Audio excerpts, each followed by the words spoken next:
Donc bonjour. Euh, donc je vais vous présenter un logiciel dédié au point de vente, un logiciel libre qui s'appelle Possum. Donc je vais surtout essayer de faire une démo parce que ça va être plus sympathique pour vous, je pense. Donc je vais commencer par une petite liste de ce que Possum peut faire à la base. Donc vu que c'est dédié au point de vente, évidemment, euh, il permet de gérer toute la partie facturation. Donc là, c'est appliqué au domaine de la restauration, donc c'est plutôt bar, brasserie, restaurant.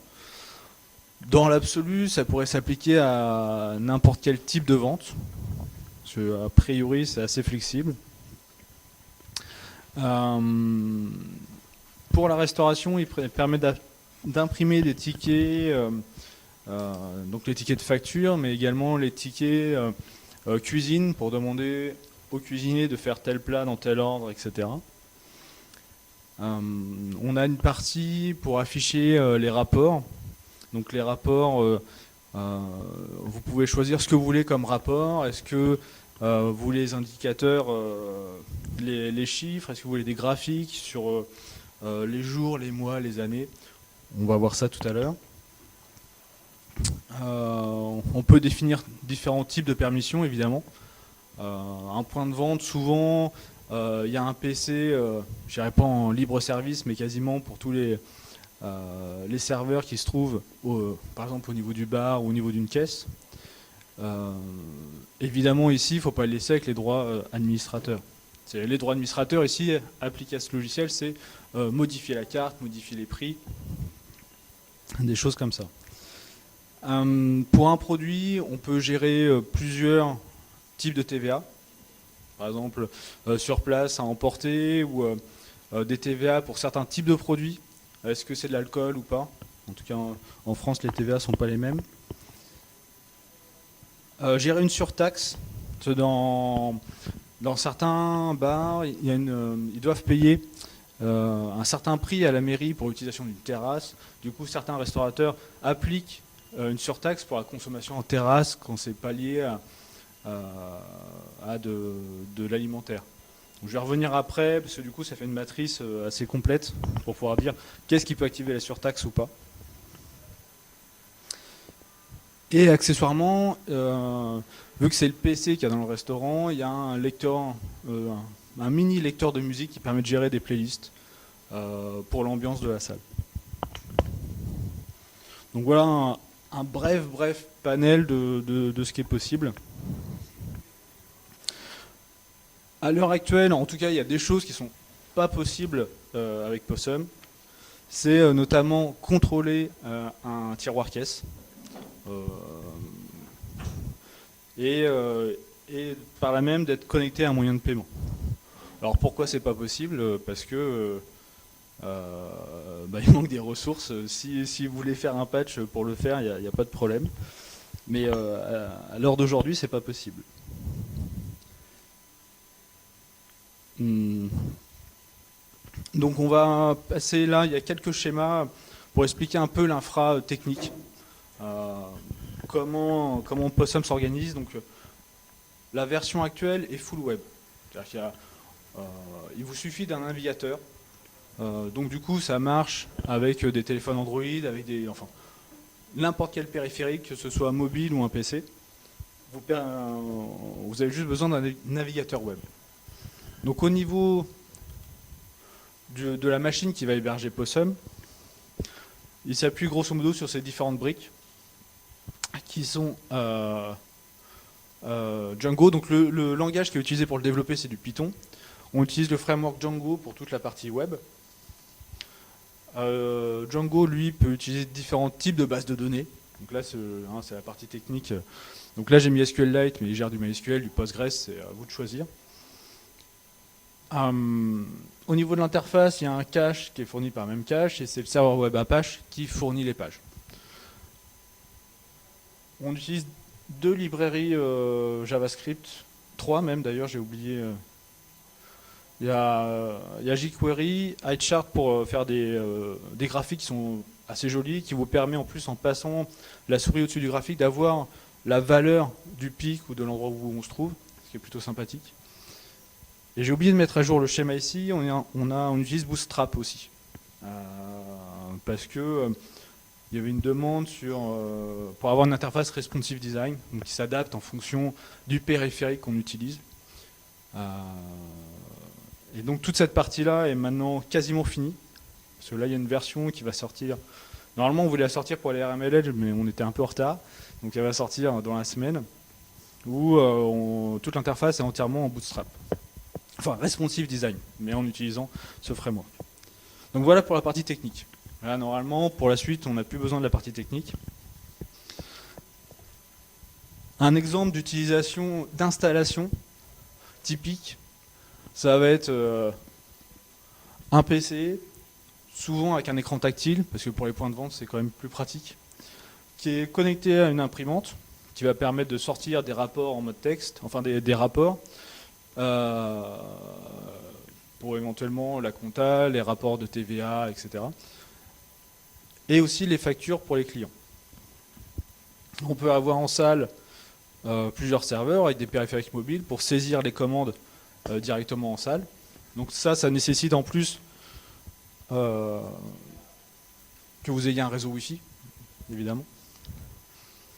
Et vous pouvez avoir également aussi une imprimante en cuisine qui vous permettra d'envoyer les bons, enfin ce qu'on appelle en restauration les bons, pour que les cuisiniers puissent préparer les plats, sachent qu'il y a 2 entrées et 3 plats à suivre, quelles sont les options, etc. Vous pouvez également, si vous voulez, mettre un affichage aussi en cuisine, parce qu'il y a une page qui rappelle tout ce qui est en cours de préparation, est-ce que c'est en retard ou pas, etc. Donc ça, vous pouvez aussi éventuellement mettre un écran, voire même avec du tactile ou avec une souris. Sur la cuisine peut dire, bah, ce plat-là est fini, tu peux venir les chercher pour les amener au client.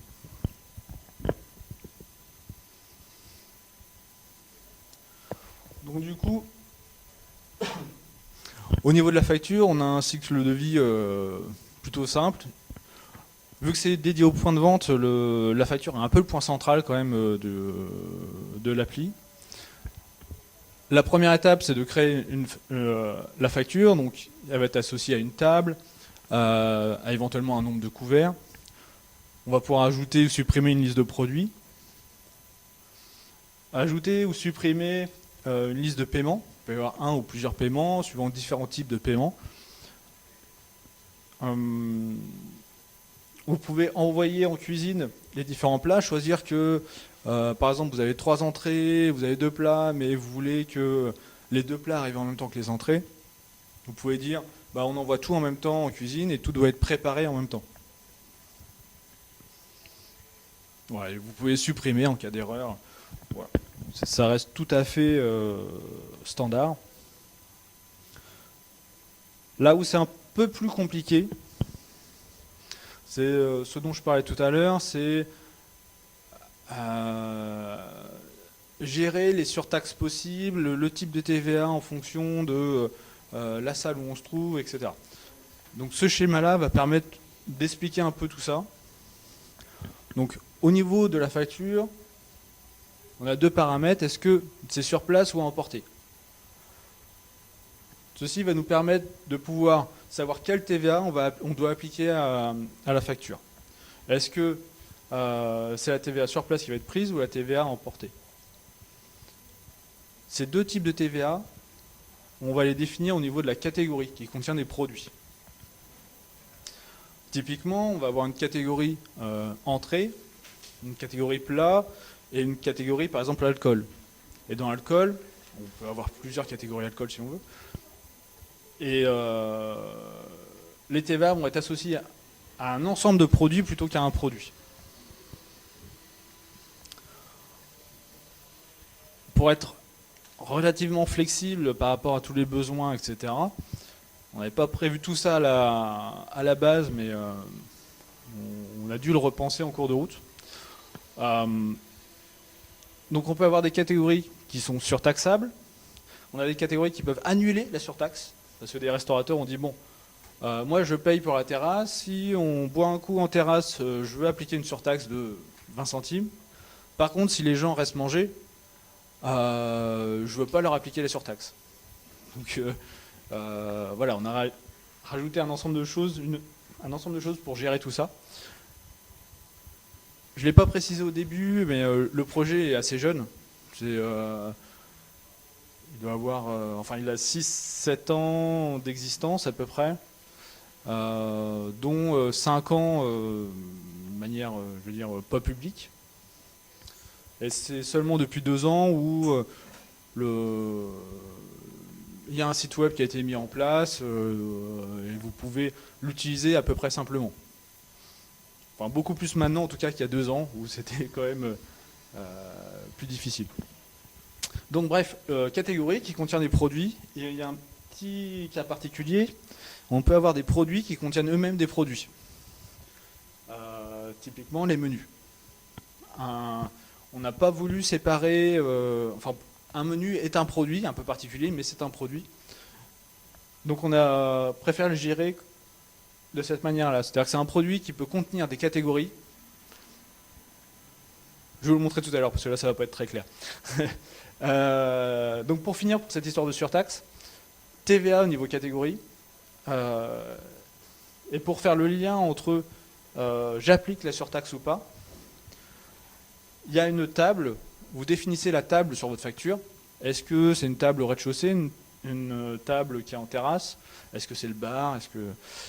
Tout ça. Cette table est associée à des zones. Vous pouvez mettre rez-de-chaussée, premier étage. Et c'est ici qu'on va dire si éventuellement il y a une surtaxe ou pas, et de combien elle est. Si vous avez envie de faire une terrasse 1 qui a une surtaxe à 20 centimes et une terrasse 2 VIP qui a une surtaxe à 20 €, vous pouvez. C'est possible.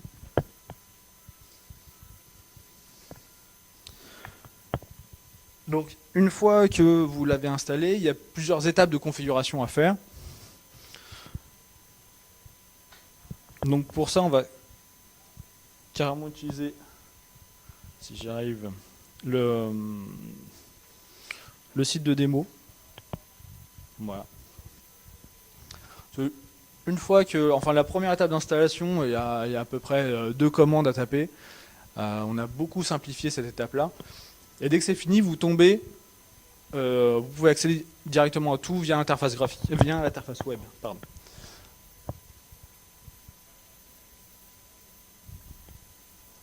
Donc là, c'est démo. Donc là, j'ai chargé les données de démo. Donc il y a un certain nombre de factures qui sont déjà renseignées avec des données aléatoires, etc. Une fois que vous avez le site qui est en marche, la première étape, ça va être de rentrer dans les paramètres ici, afin de définir différents paramètres. Alors je rappelle, il y a encore des traductions, une partie française, une partie anglaise, parce que c'est le travail qui nous reste à faire dans la semaine. Parce que le logiciel est dispo en anglais et en français. Il devait y avoir une version russe, parce qu'apparemment il y avait un utilisateur belge qui voulait faire la traduction russe, et on n'a pas eu de nouvelles. Donc voilà, Billing News, etc. Donc ça sera revu. Donc là, les points importants où vous allez obligatoirement devoir passer, c'est définir votre carte, quelles sont les catégories dans votre carte. Là, c'est à vous de les segmenter de la manière dont vous trouvez la plus logique. Ici, c'est entrée, plat, menu. Il y a un petit numéro devant qui est affiché seulement sur ce panneau-là. Parce qu'a priori, les restaurateurs aiment bien pas forcément afficher les catégories dans l'ordre alphabétique, mais suivant une priorité qu'ils peuvent définir. Par exemple, regrouper les entrées, plats et desserts au même endroit et tout ce qui est la partie liquide à un autre endroit. Donc, du coup, il y a une priorité qui est associée. Donc si on prend une catégorie bière, par exemple, donc on a une notion de produit actif et ancien produit. Alors pourquoi cette distinction? Produit actif, c'est tout ce qu'on va retrouver évidemment qu'on peut utiliser. Dès qu'on va modifier un produit, C'est-à-dire que par exemple la bière 50 centilitres, je veux la passer de 5 euros à 4,30 €. On va créer une copie du produit qu'on va passer en ancien produit et créer un nouveau produit avec le nouveau prix. Pourquoi? Parce que ça nous permet de pouvoir suivre finement au niveau des statistiques. Si à un moment vous voulez dire bah, en février 2014 je veux avoir l'état des ventes, le nombre de ventes ou les taux de TVA ou etc. On peut vous ressortir les infos ou au niveau de l'archivage dire bah, la facture qui était il y a 2 ans, il y avait exactement ces produits dessus. Vous ne pourrez plus les commander parce qu'ils sont plus actifs. Mais voilà. Donc il y a la partie pour changer l'affichage. Alors là, on voit pas bien. Allez, ouais, ça va.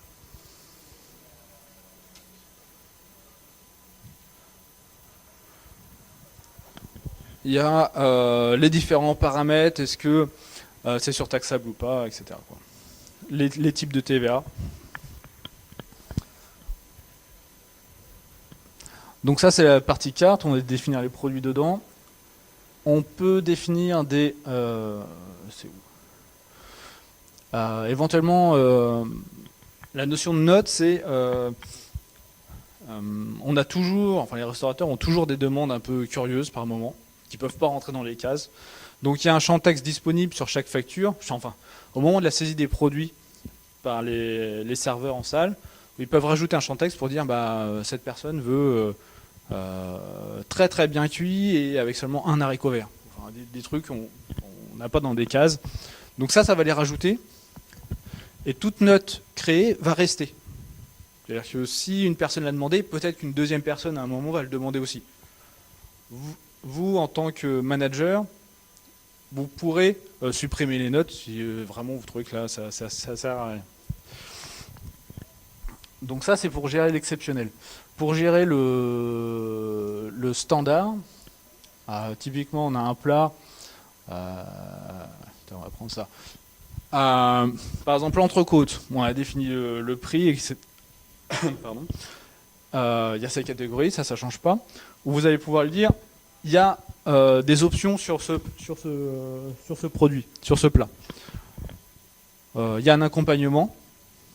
Vous pouvez choisir un ou plusieurs dans ces accompagnements. C'est un choix qui sera proposé au moment où on ajoute le produit.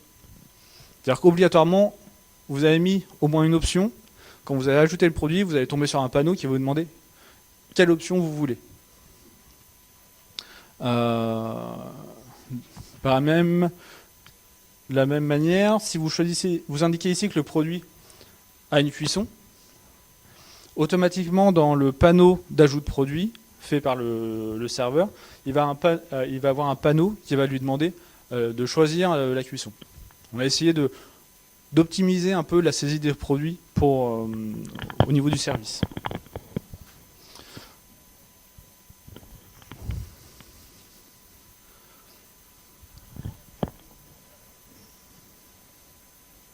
Voilà, après, vous avez des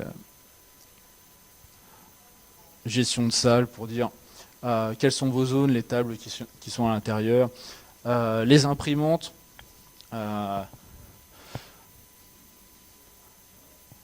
Faudra définir des imprimantes pour dire est-ce que, en fait, il y a on gère 3 types d'imprimantes. Vous pouvez les taguer comme vous voulez. L'imprimante qui gère pour la facture, qui s'occupera de la facturation. Vous faites imprimer une facture. Possum va envoyer à toutes les imprimantes qui sont configurées qu'on le tag facturation. Du coup, si vous en avez 2 avec le mode facturation, bah, ça va imprimer le ticket en double. C'est peut-être pas adéquat, mais vous pouvez. Pire des cas, vous pouvez dire bah, j'ai 3 imprimantes. Une dans la partie manager, je veux que dès qu'on imprime un rapport, je veux le recevoir seulement sur cette imprimante-là. Une pour la facturation et une pour la cuisine, pour les bons de préparation. Évidemment, là, quand je parle de la gestion, pour imprimer les rapports sur une imprimante, c'est tout à fait possible de l'envoyer par mail. Il y a un bouton, quand vous créez les utilisateurs, vous pouvez associer une adresse mail. Si vous avez configuré, si le serveur mail est configuré au niveau de la config, il peut directement vous l'envoyer par mail.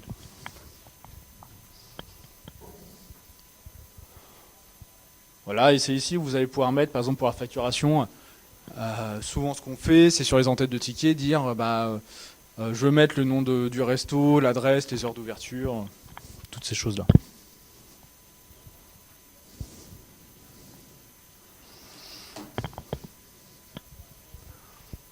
Donc maintenant, si on va essayer de voir... Voilà.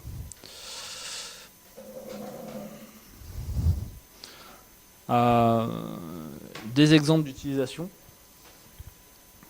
Donc toute la partie... je vous ai pas expliqué... hop là. Je vous ai pas expliqué l'interface en fait. Donc là, vous pouvez voir le bandeau qui est en haut, où il y a un accès direct aux différentes sections qui sont la partie facture, la partie cuisine. Qu'est-ce qui doit être fait en cuisine? Voilà, par exemple, c'est sous la forme d'un tableau. On sait qu'il y a les entrées qui sont en cours de préparation, qu'il y a deux salades normandes, etc. Et qu'il y a à suivre des plats qui sont une entrecôte et deux pavés saumon. On a la date à laquelle ça a été demandé, la table, le nombre de couverts. Enfin, c'est assez traditionnel.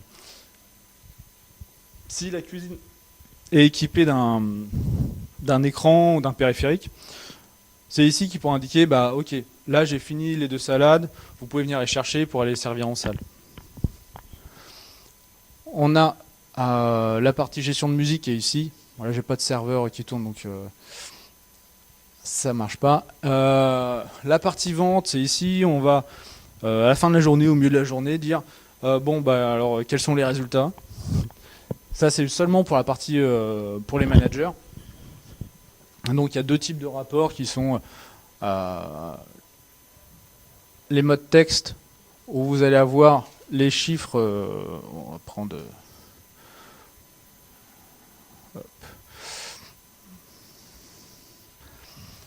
Les chiffres, c'est pareil, ça a corrigé. Les chiffres de vente, ainsi que les TVA, le nombre les paiements par type de paiement, et des indicateurs sur le mois qui est passé, j'ai vendu 293 produits de la catégorie jus, je sais pas combien de la partie plat, etc. Et en dessous, la même chose, mais déclinée au niveau produit. Du coup, ça permet de savoir, je m'embête à garder salade normande, alors que finalement, je vends que des jus de pommes. Donc, est-ce qu'il n'y a pas un truc à faire avec ça?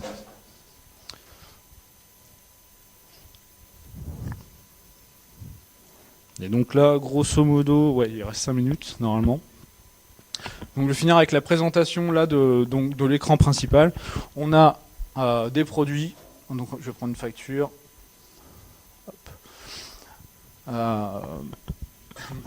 On a différents panneaux où on retrouve la date de création. Évidemment, on peut supprimer. On a les boutons de retour dans toute l'interface. On essaie de les garder à peu près au même endroit pour que ce soit plus efficace. En fait, l'utilisateur, comme ça, a des réflexes. Est-ce que c'est sur place ou pas? Le nombre de couverts. Le total de la facture. S'il y a des suivis en cuisine, s'il y a des choses à préparer, est-ce qu'ils vont être envoyés ou pas à la cuisine? Et éventuellement, c'est ici qu'on va savoir, ok, j'ai envoyé l'entrée à 11h30, j'ai pas de nouvelles, il est 14h, il y a peut-être un problème sur la table. Et pour ajouter les paiements. Donc on va voir juste pour ajouter par exemple un produit. Ce qui est un peu particulier, c'est que en fait, l'ajout de produits, c'est le seul endroit où vous allez pouvoir les supprimer aussi. C'est-à-dire que il y a un lock, il y a un verrou sur chaque facture. Une seule personne peut éditer à un moment donné une facture. Pourquoi? On ne veut pas se retrouver dans le cas où vous êtes plusieurs à gérer une facture. Et du coup, si d'un côté vous enlevez un produit, de l'autre côté vous en ajoutez, il y a une troisième personne qui veut imprimer la facture, quelle facture il imprime? Enfin, la version où il manque un produit, la version avec un produit en plus.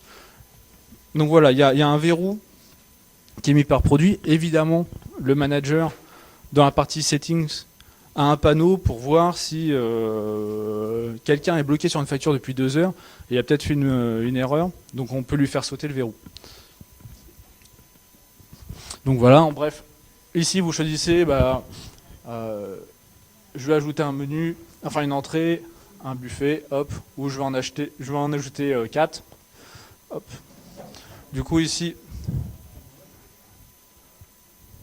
ça va pas marcher parce qu'il y en a mis qu'un. Mais dès que vous avez plusieurs produits, en fait, au lieu de mettre plusieurs lignes, il les regroupe. Vous pouvez voir la suite à l'intérieur. Un exemple d'un produit avec cuisson, par exemple. Ah, j'ai pas de cuisson dans le jeu de test. Donc là, vous devriez choisir une cuisson. Donc là, je peux pas vous montrer. Mais c'est un exemple de panneau automatique qui est contextuel en fonction du produit. Voilà. Je crois que pour l'instant, ça va être pas mal.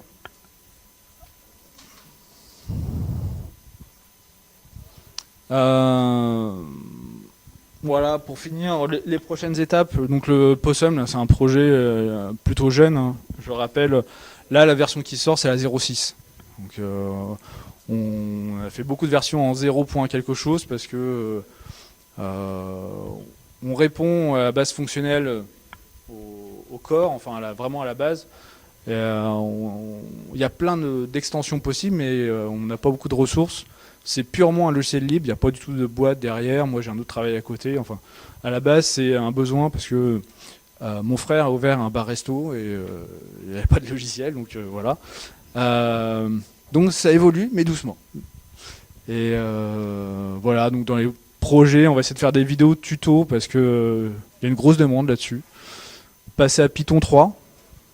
Django est passé à Python 3, donc ça ne devrait pas nous demander trop d'efforts de passer à Python 3 qui est sorti il y a 10-15 ans. Voilà, puis il faut qu'on développe les tests unitaires. Voilà. Est-ce que vous avez des questions? Oui. Moi j'ai une question en fait. Il faut parler dans le micro, d'accord. Moi j'ai une question en fait de savoir en fait pourquoi vous êtes parti vraiment apparemment vous avez tout développé de A jusqu'à Z.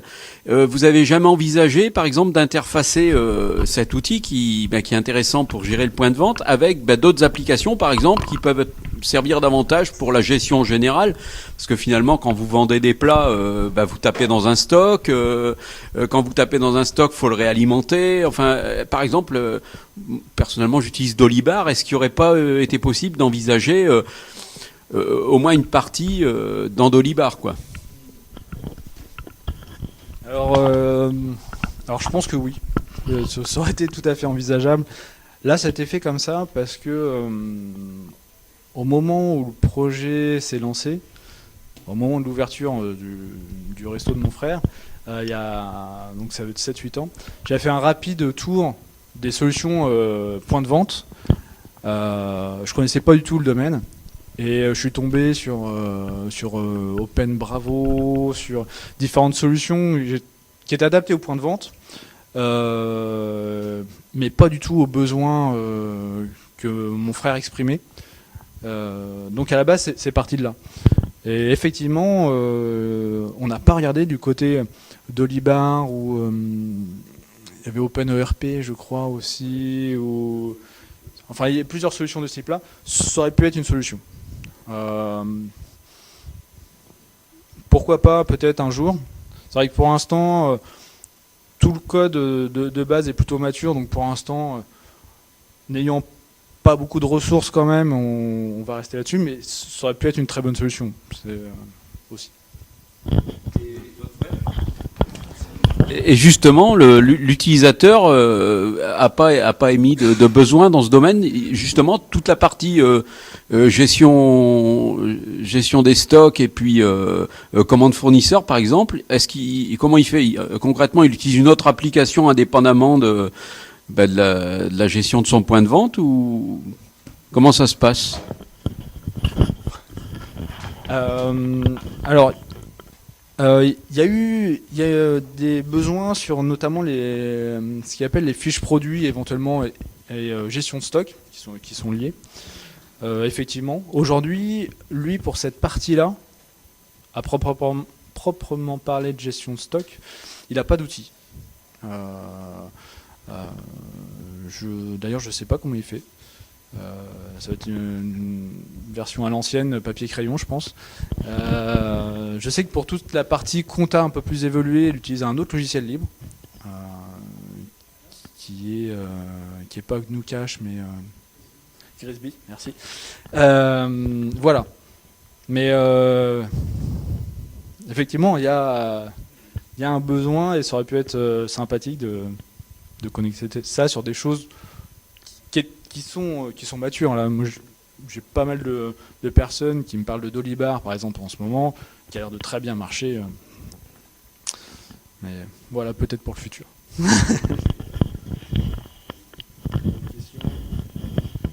vous remercie. Ah, si. Ah, bon, une dernière.